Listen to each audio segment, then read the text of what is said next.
Dr. Eric, I've been so excited to have you on. I know we've gone back and forth, trying to plan this out. I was on your podcast, you're finally on. We walk in the same space, we live in the same world, but we see things a little bit differently on some things. So I want to talk about what we see the same, what we see differently, and I want to get your take on taking care of thyroid patients. So just thank you for coming on and sharing your time today. Sure. Thanks for having me. Absolutely. So you talk a ton you have a podcast, a Thyroid Answers podcast. You wrote a book, you talk a ton about the cell danger response. So I want to start there to really get the audience to understand what you're talking about when you say the cell danger response in its relationship to the thyroid and thyroid function. Yeah. So when we think about cellular health, one of the things that I think people just assume is that our physiology works the same, whether we're in a low stress state or a high stress state. And the reality is that given the situation that we're exposed to, our body adapts. And so for most of us, when we're in a low stress state, and our cells are in a low stress state, the primary mode is manufacturing. So the whole idea is I want to bring food in. I want to convert food energy to cell energy. And then at the cell level, I want to make stuff. I want to make amino acids into peptides, peptides into proteins. I want to make hormones. I want to make skin. I want to make hair. I want to burn a bunch of fat. I want, all the things that are going to make me feel and function good. And T3, which is the active thyroid hormone, is the big driver of that physiology. Cells operate just like we do from a different perspective. And that is, if there's excessive stress, if there's danger, then as the person, I'm not going to sit down and eat a meal if somebody's coming after me with a knife. I'm going to get up and I'm going to defend myself. I'm not going to try and have sex. I'm not going to take a nap. I'm not going to go do wash. I'm going to defend myself. And that's the number one priority. The cells behave in a similar fashion. If the cells perceive stress, they perceive danger, they shift their physiology away from manufacturing and towards cell defense, release inflammatory chemicals, stiffen cell membranes, slow down the manufacturing process. And again, the big dimmer switch that helps regulate that danger physiology is the amount of T3 inside the cell. So cells actively downregulate the conversion of T4 to T3 when they're in that cell stress state. And some people might assume it's broken physiology, and therefore I need to give more T3 to get those levels normal. That's one way to look at it. The other way could be that it's probably more of an adaptive response to that perceived danger. And unfortunately, we may not feel and function good, but that is an adaptive response to a threat. And so when I'm looking at and talking about thyroid physiology, and I see somebody who still has hypothyroid signs and symptoms, despite having their T4 restored or their T3 restored, you have to start in the T4 or T3 restored in the bloodstream. You'd have to ask the question, is what I was seeing just broken physiology and I just needed to give them more, or was what I saw the lower T4, the reduced conversion of T3, the upregulation of reverse T3, was that all part of the adaptive response? And that wasn't broken physiology. That's exactly what the body should do. And potentially adding more thyroid hormone to a system that doesn't want it or need it is potentially problematic. Okay, so where do you find that balance then? So I want to get into the testing that you do on your patients. Where do you find that balance? Let's say somebody is, and I know you're not anti-medication, but somebody is tanked out on T3, right? They're coming in, their free T3 is a 2.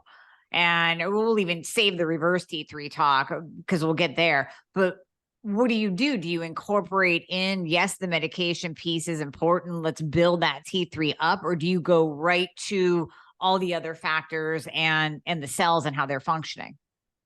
Well, I think the first thing we need to do is consider everything in context, right? So if we look at a thyroid panel and let's pick the first person as a person who's not diagnosed with a thyroid condition and on medication, but has signs and symptoms of hypothyroidism. They have a relatively lab normal TSH, relatively lab normal T4, free T4, but their T3 levels are, we would say, functionally low, less than 3, Yeah. right? Let's say they're in that 3 to 2 range, and they have hypothyroid signs and symptoms. Would I give them T3 in that situation? Well, if T4 is optimal and free T4 is optimal, Mhm. but total T3 and free T3 are low, then I would probably not be giving them T3 or recommending they get T3. Now, I would want to look at another marker, and that is I would look at the reverse T3. Right. If their T4 is normal, their T3 is low, their free T3 is low, and their reverse T3 is low, this is a person who probably, despite what T4 and free T4 look like, and now that would make a difference of where they are in the range, this is the person who's probably not making sufficient thyroid hormone overall. Okay, because if they don't have enough T4 to convert to T3, but they also don't have enough to convert to reverse T3. So where is it going? Right. So in that situation, I would say, no, I wouldn't give them T3. I would figure out, I would go look at the rest of the labs and say, okay, what the heck is going on here? Do I have inflammatory mechanisms? There's things that are causing reduction here.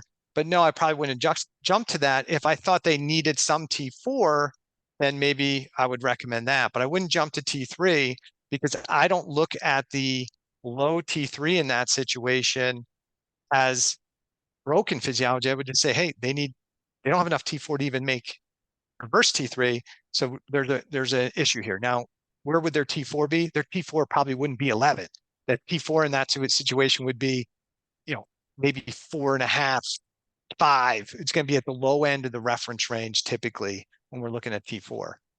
The If total. it was a person who had T4 is normal, TSH is still within a normal range or low or towards the lower end of the reference range, reverse T3 is high, T3 is low. Would I recommend they get T3?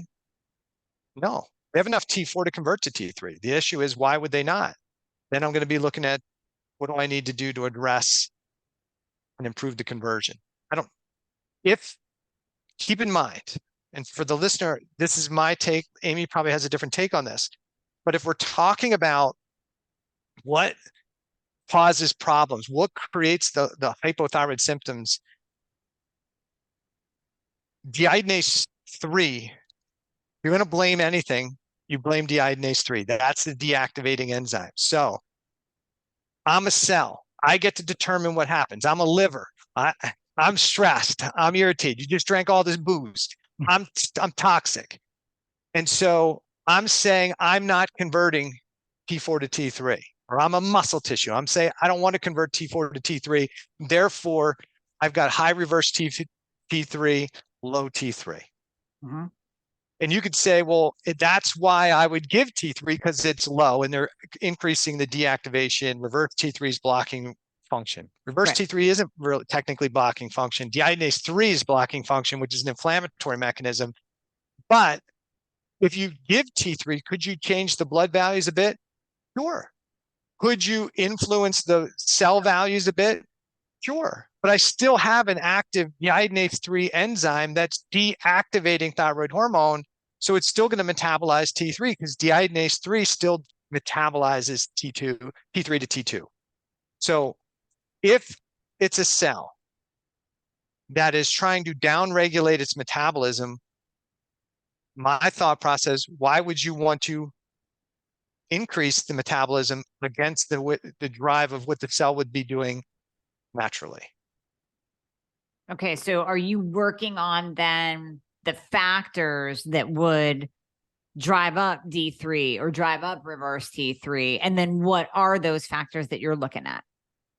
Oh, well, that's always what we do. I don't spend much time trying to manipulate lab values of thyroid hormone. I'm usually not trying to normalize blood volume. If somebody needs thyroid hormone, we want to make sure that they have enough thyroid hormone in the system to be able to support basic physiology. Mhm. but I'm not trying to use experiments to try and get the blood value to find a perfect dose, because I don't think that's not what my role is. My role is to figure out why the cells and tissues are behaving the way they are. And when you address the root issues, the body does make sufficient T4. It can convert T4 to T3. Reverse T3 goes down, T3 conversion goes up. And I haven't directly manipulated it anyway. So I'm addressing what's going on. Now, is there's one of the big challenges is somebody could make the argument that why not give more T3? There's a huge benefit to doing that. But what the literature shows is there's potential reason that it's beneficial for the cell to downregulate mitochondrial function in a stress state. We make a certain amount of antioxidants in a cell that support the normal free radicals that are generated as making cellular energy. When there's a cell stress response, there's a natural process of stiffening cell membranes and reducing oxygen transport into the tissue, which then downregulates the amount of oxygen.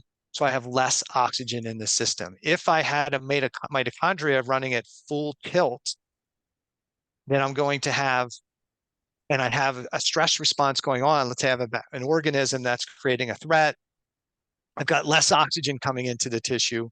I've got more free radicals being generated from the defense response. And if I have my normal oxidative stress coming from the mitochondria just generating its exhaust, I quickly can exceed the antioxidant capacity of the cell and create more cell damage and more cell destruction. So there's some argument as to why the cell adaptively downregulates thyroid physiology and mitochondrial function under a cell stress response.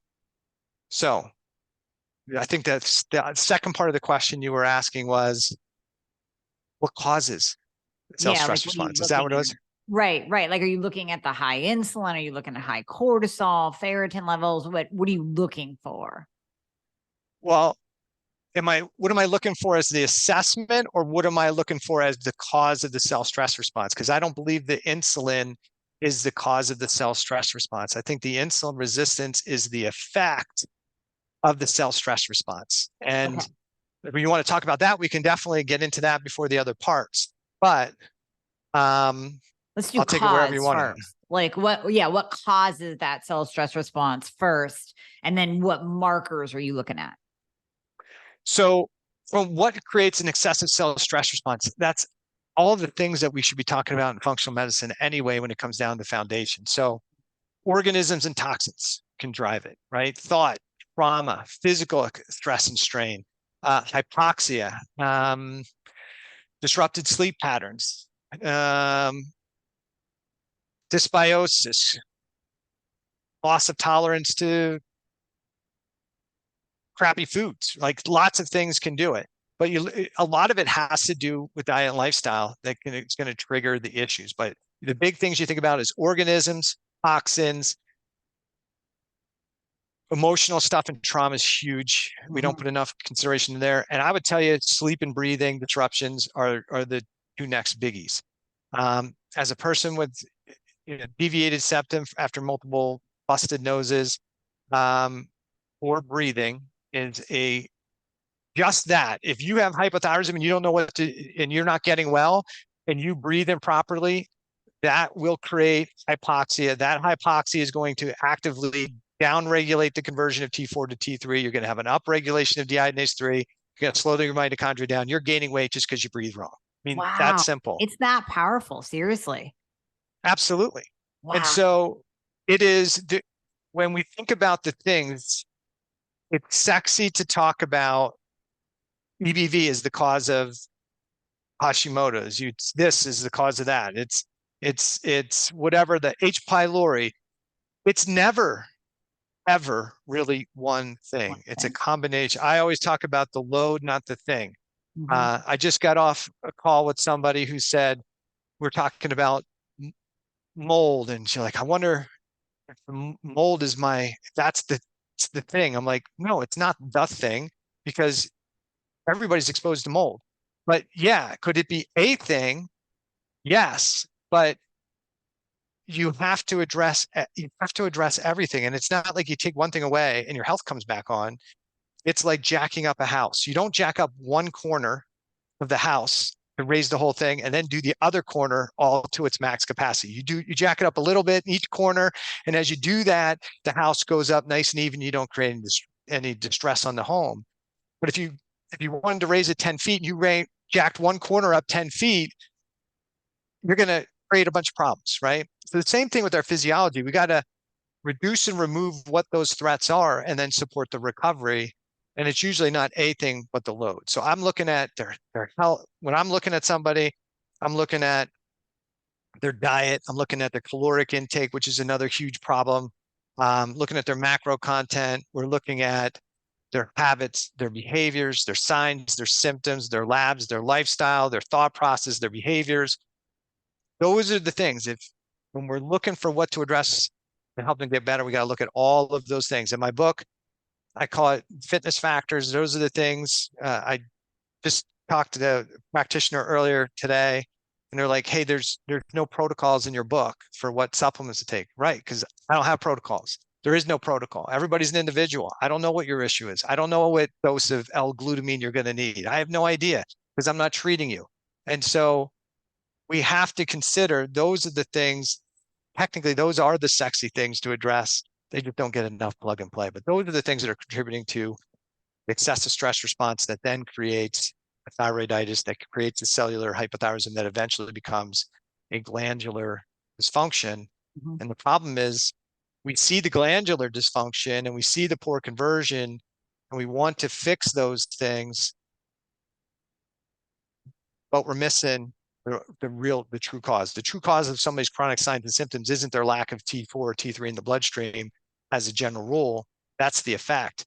The cause is what's going on in their health, their diet, their lifestyle, their nutrition, their habits, the behaviors. All of those things are the things that are probably contributing to what caused the whole issue to begin with. And yeah, I mean, this is where I totally agree with you because I see this a lot as well. Oh, it's the mold, it's the heavy metals. And I heard you say on Karen Martell's podcast too, and I love this, that we're all exposed to mold. We're all exposed to heavy metals. It's how your body responds to it. And I think too many people latch onto, like you're saying, that one thing that if they eradicate the mold and the mycotoxins out of their body, all will be well. And it's not as simple as that. And I love that you're saying that. Mm-hmm. Yeah. Yeah, I think if you could erad in and for somebody who's listening, like, yeah, you may have been exposed to mold. That may have triggered an immune response. But during the time that that occurred, you wound up getting some dysbiosis. And because of something else, you developed leaky gut. Now, I got out of the moldy environment. I remediated the mold, but I still have these other issues. I thought mold was my problem. Mold may have been a trigger for your problem, but the mold is gone. But in the time that had that exposure, you had disrupted sleep, you had changed your diet, you had some dysbiosis, you developed a leaky gut, you had chronic inflammation. Like, it's not over when the other thing is. We still have to look at everything else and bring everything up. Does that make sense? I think Totally. sometimes we think if I just get rid of the thing that created the problem, and we see that with people with like family trauma, right? And that, hey, I broke up with that was the stressor that created the problem. We got divorced. I got Hashimoto's, by the way, 3 months after the divorce. But he's out of my life now. I'm past it, but I still can't get better. Well, yeah, that stress triggered a whole cascade of changes in your physiology. You went into adaptive physiology, and you probably are still in adaptive physiology, even though the spouse is gone. You still Yeah. now have to address with what is present and what's kind of left over.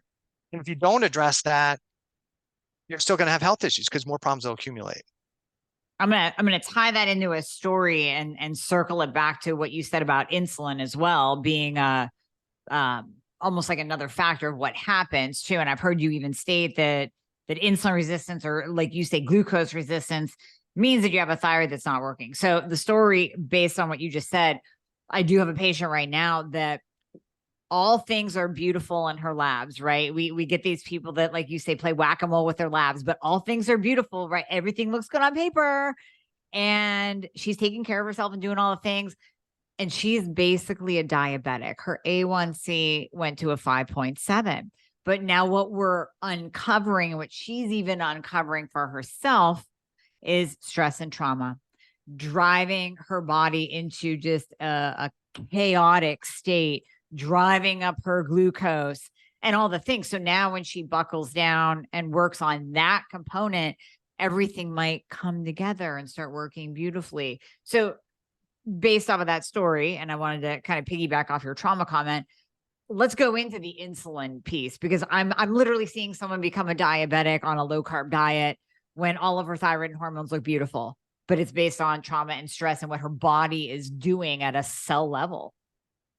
Yeah. So I guess my argument there would be maybe her T4 and T3 have been optimized into a range that looks good, but it's not working at the tissue level appropriately. One of the best tests that we can look at from a thyroid panel, but it becomes compromised when you add T3 to somebody's medication regime, is the free T3 to free T4 ratio. When you look at the free T3 to free T4 ratio, that kind of gives us a good idea of how well they're converting T4 to T3. Now, it really doesn't matter where they're getting the T4 from, whether it's coming from the gland or it's coming from a medication, but T3 skews the pot, because what you're looking at is how well T4 is converting to T3. If you see somebody, if I look at somebody's labs and they look good, but I look at the free T3 to free T4 ratio and it is less than 0.31, then I'm going to consider this is a person who's has some type of cell stress response on, or they are on too much thyroid medication, and I'll make that decision based on looking at the rest of the panel in the labs. If that free T3 to free T4 ratio is greater than 0.34, then this is a person whose cells are starving for thyroid hormone. Now, somebody might say, well, I'm taking a T3. Why can't I do the value? Because you're trying to see how well your cells and tissues are converting T4 to T3. So if you are taking T3, you're not measuring what your cells are converting, you're measuring what you're taking, okay? So I love that. The other thing that becomes important when we're assessing thyroid physiology is to look at the rest of the labs. I never run a thyroid panel on its own. Right. Because you can manipulate thyroid blood values into range, or they could look normal, but you could still have tissue hypothyroidism, which I think happens long before anybody has a glandular condition going on. I think we develop tissue hypothyroidism first in most cases.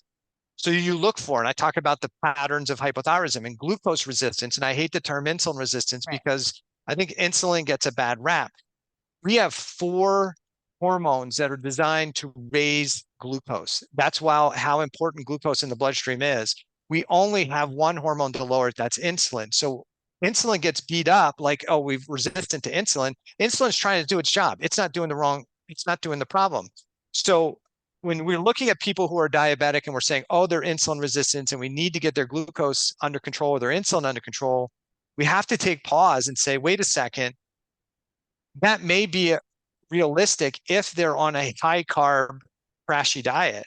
But if it's a person who's already on a lower calorie diet, they're eating a whole food based diet, carbohydrate levels aren't high, they're in the range, like maybe a 40, 30, 30 ratio, protein, carbs, and fats, we may look at that and say, okay, this person isn't over carbing that they have that much glucose. So where is the glucose coming from? Why is it staying in the bloodstream? Why are they pre-diabetic or diabetic? And then we want to look, is their glucose high because they have high insulin, or is their glucose high because they have low insulin? They can't get it in there. We need to make that decision. But in most cases, it's high glucose, higher insulin. And you'd say, okay, I got to get that under control. Well, the number one thing to consider is the carbohydrate intake piece and lack of activity piece. But the second thing is if somebody is glucose resistant, that's a good indication they don't have enough T3 inside the cells to drive glucose utilization. Now, you might say, well, that's why I want to give them T3 because I want to force more in. I would just say that's a good indication they're in a cell stress response and the cells are adaptively down-regulating the transport of glucose into the cell. So if you have an organism inside the cell or some toxic or some threat inside the cell, I don't want to bring more glucose in. I don't want to bring more oxygen in. I don't want to bring more nutrients in that are going to support the threat. What the cell danger physiology talks about is there's a stiffening of the cell membrane and reduced transport of things across the membrane. Why? Surround what's in there and find it and kill it and prevent it from getting out or more stuff from getting in. So anytime there's a cell stress response, we have down regulation of the glucose transporters, how glucose gets into the cells. All of those glucose transporters are regulated by, yes, your good friend, T3. Now, they don't all have the same function level. They don't all work at this. Glucose 4 is the insulin-dependent receptor. That's the most important one everybody talks about because that's the one that insulin uses to get glucose into the cell. It's T3 dependent. So if I have reduced T3 in the cell, insulin isn't going to work as well. I can't get as much glucose into the cell. So that's one.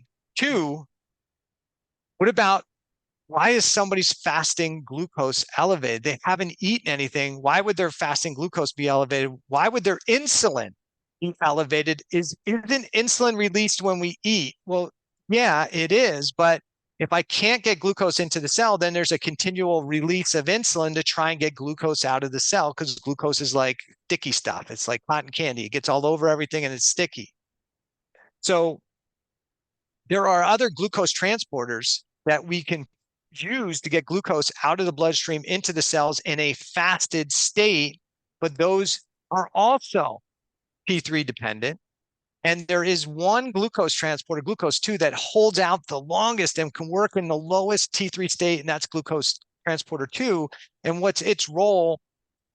Its role is to take glucose that's being generated at the liver under times of stress and pump it out into the bloodstream and to pump nutrients into fat cells. So that makes a ton of sense. If I'm not bringing it, if I need glucose for fight or flight stuff, I can generate it from the glucose from the liver in times of emergency. And if I got extra glucose, I want that GLUT2 transporter to hang in there so I can get that glucose into the fat cells and into storage. So I look at any time there's a glucose resistance going on, I consider the fact, what's my patient eating?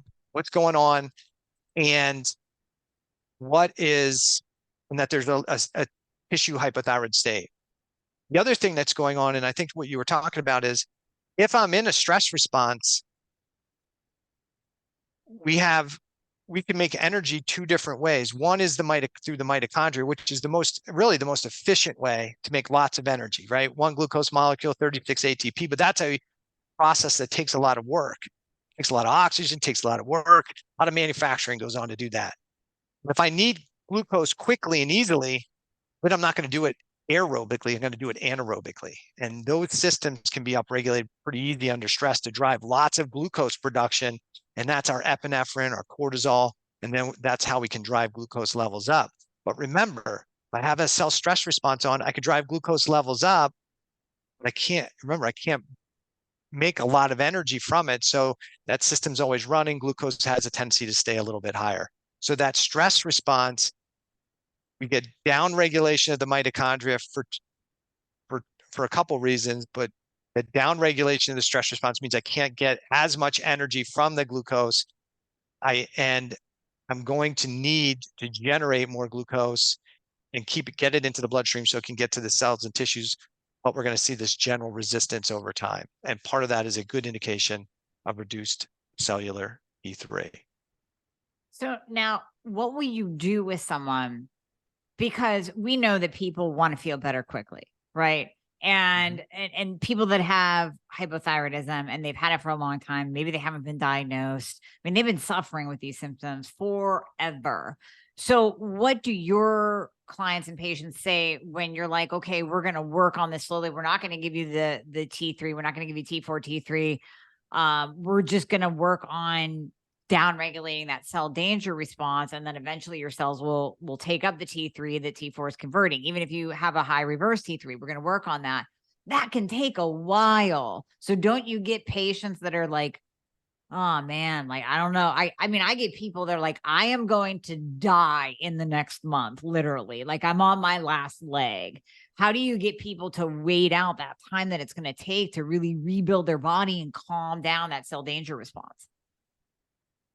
Honestly, I don't I don't have really much in the way of pushback. So Okay. That's good. most of my clients, I tell them this is what's going on, this is what we need to do.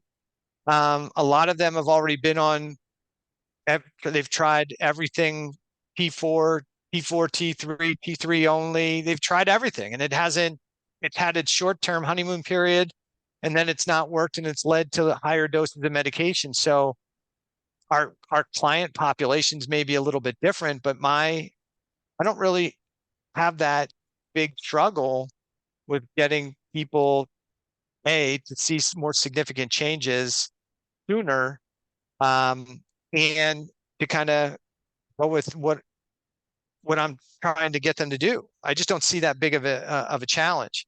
Um, I think for a lot of people that come to see me, they're way over medicated, and one of the things that is an immediate make them feel better is getting them off or getting them to reduce the doses of medication that they're on. Um, what happens a lot is somebody doesn't feel good. They get a little bit of thyroid hormone rate support. They feel a little bit better. It plateaus. They get it more.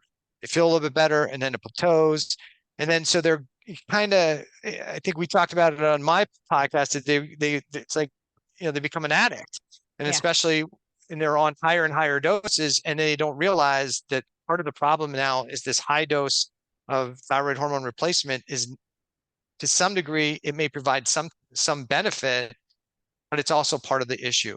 So just for a lot of the clients that I see, because a lot of them have already done lots of different forms of medication, just getting them to get to a more reasonable level of thyroid hormone replacement creates massive improvements in how they feel and function. The patients with anxiety and insomnia that are on just too much medication, and you reduce that thyroid dose, and they're like, I could sleep again, right? And now because you can sleep again, you have more energy, and because you have more energy, you feel less depressed and you feel less anxious, and so it becomes a vicious cycle. It becomes a positive cycle versus a vicious cycle. So I think when people are coming to work with me, they understand that it's I don't do since I'm not trying to manipulate the lab values. If that's what they're looking for, there's somebody else that'll do that. If they're looking to address root issues and try and get that thyroid physiology and the thyroid gland to do what its job really is, I don't think it's broken. I think the thyroid physiology is adapting to excessive stress. So I think anything we do potentially to interfere with that is potentially problematic. That doesn't mean that's always the case. And you could make arguments from your side, like, hey, I am trying to manipulate those values and my clients see benefit. I don't really care what somebody does, what dose of medication they're on. If somebody was on 600 micrograms of T3 and they said, I feel awesome and my labs look good, I don't care. That's awesome. That's great. I don't care what medication, what it is. But if somebody doesn't feel well and they're on a bunch of thyroid medication, it's not the right strategy. And so something has to change. And I have the same philosophy regarding supplementation. I don't like people taking a lot of supplements. Yeah. And so I have the same conversation with my patients when they're coming to see me, like, look, I know you're taking 24 supplements a day, not 24 capsules, 24 bottles of supplements. I've seen And it. If you need 24 bottles of supplements plus LDN plus T4 plus T3 to feel this shitty, then you don't need any of them. So let's simplify this. Let's get back to the basics of who you are. Let's find out what's really going on here and what we really need. And that doesn't mean that the supplement you're taking doesn't give somebody value. It can make you feel better. Drugs do that. There's lots of things. Alcohol makes you feel better when you drink it, for at least for a while, right? But is that the solution to address the cause? No, it's not. But if somebody needs a Band-Aid, okay. But usually when I'm working with somebody, they've already been through all of that Band-Aid approach. I'm sure I get new clients to the process, but a lot of the clients I get are the people that have already been and done those things and say, all right, what do I do here? We're gonna start getting this stuff back to basics, get rid of a lot of this stuff. Let's get to the foundational things to do. And I always say it's not sexy to do those foundational things, but maybe it is the sexiest thing you can do, which is better diet, better lifestyle, better habits, better behavior. I mean, what could be more sexy than that? Yeah, no, I mean, there is something sexy about it. And, I'm glad you said that at the end of the day, our job is to get people feeling better, whatever that looks like. And that's why I wanted to bring you on, because there's different approaches to this. And by no means am I saying that my approach is the only way or this guy's approach is the only way. I mean, I think we can both agree that the allopathic model of just tossing people on T4 and throwing more T4 at them is not beneficial. And we normally don't see anyone get optimized that way. But I like giving people a different angle and giving people your angle, because at the end of the day, we want people to feel better, no matter what that looks like, however that looks. Yeah. And I think we have to be fair to some degree to the allopathic profession. I mean, they're following guidelines, right? They're doing what they've been told, right? They're told that, hey, a thyroid gland can't recover. It's an immune system. It's destroying your gland anyway. We've got, my job, as if I'm the allopathic physician, based on my guidelines, here's my guidelines, is to wait until your TSH is lab high, and then I give you enough T4 to bring that TSH back into reference range. I'm done. And that's what the guidelines are. That's so what they learned. That's it. I got frustrated too, but as you get older, you also get maybe a little softer and a little wiser and say, you know what, some of these are great people. They're doing what they're supposed to do. They just don't know what they don't know. And so because we're sitting on the other side of it, we're going, wait a sec, that something that happens to that T4 is what is supposed to happen to that for converting the T3 happening. And is it impacting the tissues the way we want it to, like a homeostatic type style?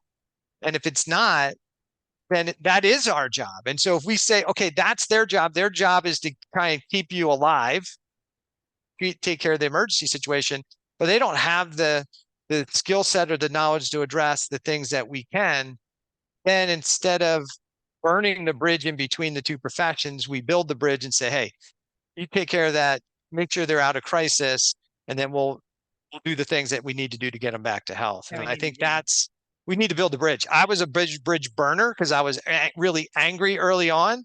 But now I'm like, why not help educate? I just had on one of my patient consultations, I think this is the first time it's actually happened, that the primary care physician was on the same call. All three of us are on Zoom, and the primary care physician is saying, why would you want to change the dose? Why would you think that? Why would you think that? And as I just interpreted the lab work the way I do it for her, she was like, oh my gosh. All right, I get it. Now I get it. Okay. All right. What do we get? All right. What do we want to do? All right. What do we need to do? Like, because all of a sudden she saw things she didn't know. She didn't know what she didn't know. And now when she sees the bigger picture, like I laid out all those tissue hypothyroid patterns and explain the physiology to her. Here, let me explain to you why she's glucose resistant. Do you know what her caloric intake is? I do. Here's what her caloric is. Here's what her macros are. So it's not because she's got too much glucose, because she doesn't have enough T3 inside the cell. You want to know, she doesn't need a statin. You know what she needs? The reason she's got high cholesterol is because she doesn't have enough T3 to use for the transporters to dock cholesterol off to the liver and to the adrenal gland. And no, she doesn't have adrenal fatigue. She doesn't have enough cholesterol in the adrenal gland to make into her progesterone or cortisol and her DHEA. So if we can get her from not being over medicated with T4, then we turn deiodinase 2 back on, and with less T4 medication, even though her TSH is going to go up a bit, she's going to have better T4 to T3 conversion. That's going to help the cellular function while I start addressing all these lifestyle issues, and then she can start to get better. And that's when that physician goes, okay, I'm in. I get it.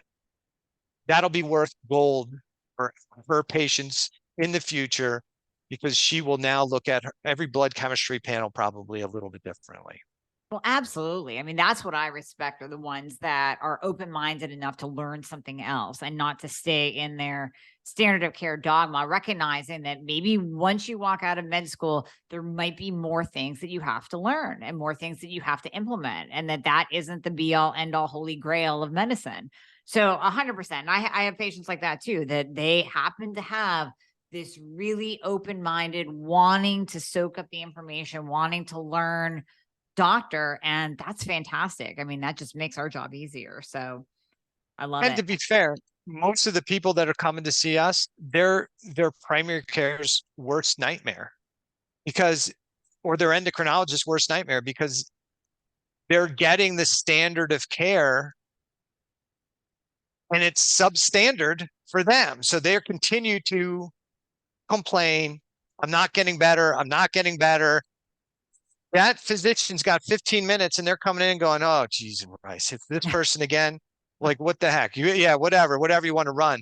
So if they can get a good functional medicine practitioner who can change that patient's health and quality of life, I don't really have that big of a problem with primary care physicians or endocrinologists anymore once they actually start to see the proof. And they're like, what is going on here? What is going on with your values? Like, what's changing? Oh, I'm working with this person. Oh, okay. What else? Do we need to do anything? Do they need it? What can we run for you? Like it, because they're happy too. They don't have the same person coming in and complaining and complaining and complaining and giving them a hard time. So I think it can be a win-win if we do it the right way. Yeah, absolutely. I love that you touched on that, because we talk so much about standard of care and medicine I mean, in this whole community. So you're right. There has to be that balance. Now, one thing, Dr. Eric, I want to circle back. I wrote this down to ask you about, and you mentioned it earlier. I want to come back to the hypoxia and the breathing. And I've started mouth taping at night just to breathe through my nose. Like you, I have a deviated septum as well, but through the mouth breathing, it seems like I can get through the night without ripping it off and needing to breathe through my mouth. Can you expand on that? Because I find that very interesting, that can really exacerbate a hypothyroid problem. Yeah. So when we mouth breathe, we blow off too much carbon dioxide. And we think about why is that important? Because you think about it, usually oxygen and carbon dioxide are kind of yin and yang, right? So if I have less carbon dioxide, isn't that good? Because I have more oxygen. So when you breathe out, your blood cells release carbon dioxide to go out, and then it picks up oxygen in the lungs. And now the red blood cell carries oxygen around the body like an Uber driver. And when it gets to a tissue that needs oxygen, it can release the oxygen to the tissues, to the cells, and then oxygen can go into the cell and do its job. But the red blood cells love oxygen. They don't want to give it up. This is like your seventh grade girlfriend in my situation. This is like your dream girl. You're not giving it up, right? But if all of a sudden you see that red blood cell, there's a lot of carbon dioxide, you start to go, oh, all right, maybe not so bad. I'll give up the oxygen and I'll take a bunch of carbon dioxide. So for your red blood cells to give up oxygen to your cells and tissues, you have to have enough carbon dioxide in the bloodstream. So when your mouth when you're mouth breathing at night, you're blowing off way too much carbon dioxide. You're intaking lots of oxygen. If you check your oxygen saturation, you might be 99%. I don't think people should be 99% because I don't think it shows good transport. But if I'm not getting the oxygen off the red blood cell, then that oxygen can't get to the cell. If the cell can't get to if the oxygen can't get into the cell, now the cell has less oxygen. For your mitochondria to work appropriately, mitochondria are these little engines that are inside the cells that are taking food energy and converting it into cellular energy. We talked about 7th grade science class. We learned about Krebs cycle and the electron transport chain. But we take glucose, run it through this complex system, and we get all this cell energy at the other end. And that needs oxygen.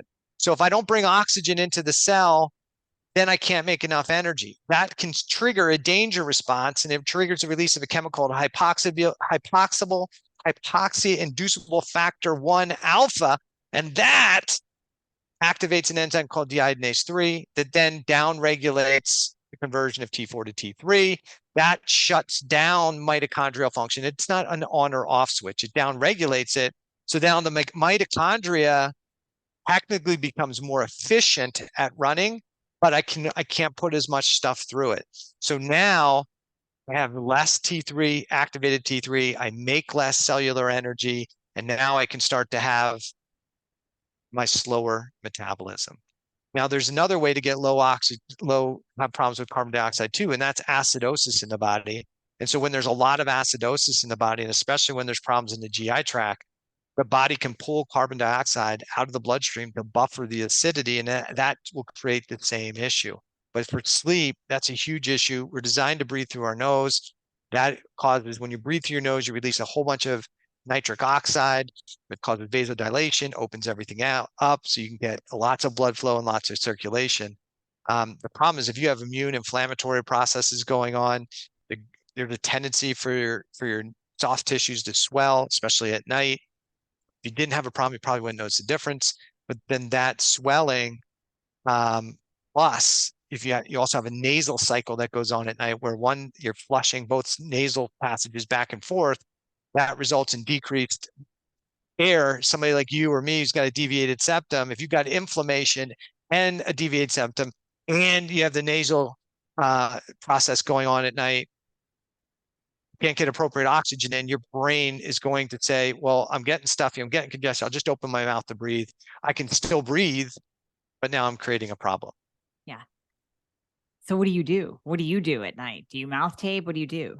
Yeah, so nose tape, mouth tape, those are things I should get my deviated septum fixed, but I'm a chicken. So, you know, when I do those things, that works fine. But for the listener who's going, I don't think that's really an issue. If you snore, you've got your mouth breathing, probably. Okay. Mm-hmm. If you are, if you have cavities or gum disease, you're probably mouth breathing. When you mouth breathe, you change your oral biome, you dry out your gums recede. But simple strategies for the vast majority of us is figure out what's triggering excess inflammation in the system, nose tape, mouth tape, work on breath work outside, aside from sleep, because a lot of people are like, I'll just tape my mouth shut, my nose, and that's good. But you also have to have good breathing habits rest of the day too. So work on breath work. That's not sexy either, but work on breath work. There's lots of gurus out there if you need one to find, but I mean, they've been doing this in yoga and in the mountains of, some of these countries for, thousands and thousands of years. I think there's an old Hindu proverb that says the man that breathes the least is the most healthy, or something along those lines, right? Okay. And so when you think about respiratory rate, the average person breathes way too much through the day. It's considered, we think about the normal person breathes like 18 breaths per minute. It's considered 18 to 25, 16 to 25, I think or 14 to 25 is considered normal respiratory rate. When optimal respiratory rate is probably 6 to 10. Yeah. And for the listener, if you think about it, if you took two people and they both walked up a flight of steps, the one who's breathing the heaviest is the least healthy as they go up. If you and I walked up a flight of steps, and I'm doing that, Mhm. and you're like, what's up? What's going on? Definitely healthier. I could look better. I could have bigger muscles. I could look stronger. But if my respiratory system is that taxed and stressed, I don't have good oxygen transfer in my system. And so it's a classic sign of poor health. And you can usually see the person who's overweight, struggling with chronic health issues, they go up a little bit of exertion, short, shallow, rapid breaths, Mhm. blowing off too much carbon dioxide. I'm lightheaded. Yeah, you can't get oxygen to the tissues. Yeah. And that's going to affect everything, including thyroid Everything. function, including all cell function. Yeah. Yeah, absolutely. Well, Dr. Eric, I know you're short on time. We're short on time. I need to let you go, but this has been great. I love giving the other side. Like I said, I mean, I think everyone has a take on this. And at the end of the day, we want people better. So, can you tell listeners where they can find you, from your podcast to your book to your website, everything? Yeah. So podcast is called Thyroid Answers Podcast. It's available like wherever you get it. Podcasts. And the book is called The Thyroid Debacle. And a lot of people think it's a thyroid book. Technically, it's not a thyroid book. It is through the lens of the cell danger response, but it doesn't matter what condition you have. Uh, you got health issues. It's the story of the cell danger response and how it shifts thyroid physiology. So it's worth the read. Um, I think I'm on Instagram, maybe on Facebook. I do my Thyroid Thursdays. My website is rejuvegencenter.com. But I guess the place I'm on, I guess, post most is, I guess, on Instagram. So that's where the people can find me. Very cool. Well, we'll post your links in the show notes. And thank you again for your time and your outlook on this. I greatly appreciate it. You got it. Thanks, Amy.